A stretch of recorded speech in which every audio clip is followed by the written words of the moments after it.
नमस्ते मेरे बहुत ही होशियार, मेहनती और समझदार बच्चों को दादी माँ का बहुत बहुत प्यार। आज मैं लाई हूँ आपके लिए एक नई कहानी, अज्जू अजगर की कहानी। बड़ी मनोरंजक, बड़ी रोचक। सुनोगे ना? ध्यान लगाकर सुनना। एक गांव के पास एक बड़ा घना जंगल था। उसमें एक बहुत ही साफ सुथरी नदी थी। गांव वाले वहां से अपने लिए नियम से हर दिन पानी लाते थे, लेकिन वे वहां जाने से बहुत डरते थे, क्योंकि उस जंगल में एक बड़ा मोटा एवं निर्दयी अजगर रहता था।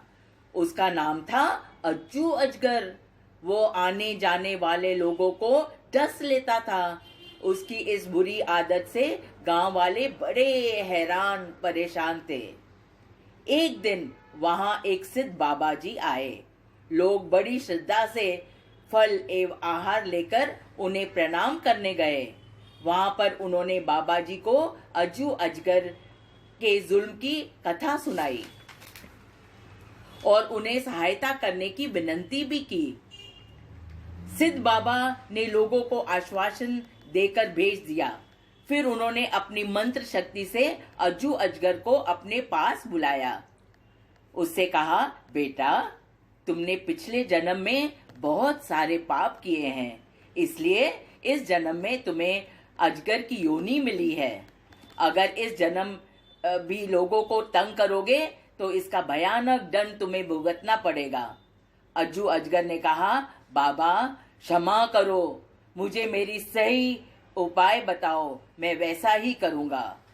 बाबा ने कहा, ठीक है, अब मेरे वचन ध्यान से सुनना, किसी को भी मत काटना, ये आज संकल्प कर लो।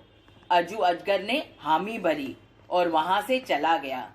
सिद्ध बाबा भी गांव के मार्ग अपने तीर्थ यात्रा पर निकल गए।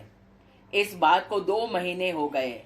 2 महीनों के बाद बाबा जी उसी जंगल में फिर से आना हुआ। एक जगह उन्हें अज्जू अजगर रास्ते पर अधमरा पड़ा मिला। वे उसे उठाकर अपनी कुटिया में लेकर आए, औषधि का लेप लगाया, दूध पिलाया। एक दिन के बाद अज्जू अजगर को होश आया। बाबा ने पूछा, तुम्हें क्या हुआ बेटा? अज्जू अजगर की आंखों में आंसू आ गए। बोला, बाबा, आपने कहा था किसी को भी मत काटना, तो मैंने वही आपके निर्देश का पूरी तरह से पालन किया, तो लोग मुझे तुच्छ समझने लगे, मेरी ठिठोली करने लगे, मुझे बार बार पत्थरों से मारने लगे।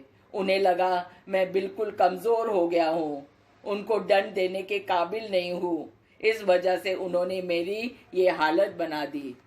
बाबा जोर से हंसे, कहा, बेटा, तुम तो पूरे बेवकूफ हो। अरे भाई, मैंने कहा था काटना मत, पर मैंने ऐसा भी तो नहीं कहा था कि फुंकारना भी मत।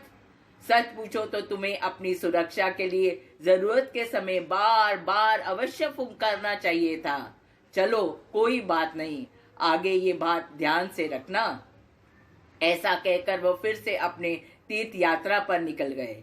इस कहानी से हमें सीख मिलती है कि बड़ों एवं अनुभवी लोगों के निर्देशों का, आदेशों का पूरी तरह से विचार करके समझकर उपयोग में लाना चाहिए। लकीर का फकीर नहीं बनना चाहिए एवं अपनी सुरक्षा का उत्तरदायित्व हमें स्वयं निभाना चाहिए। बच्चों, कैसी लगी ये कहानी? फिर मिलेंगे दूसरी कहानी के साथ। नमस्ते।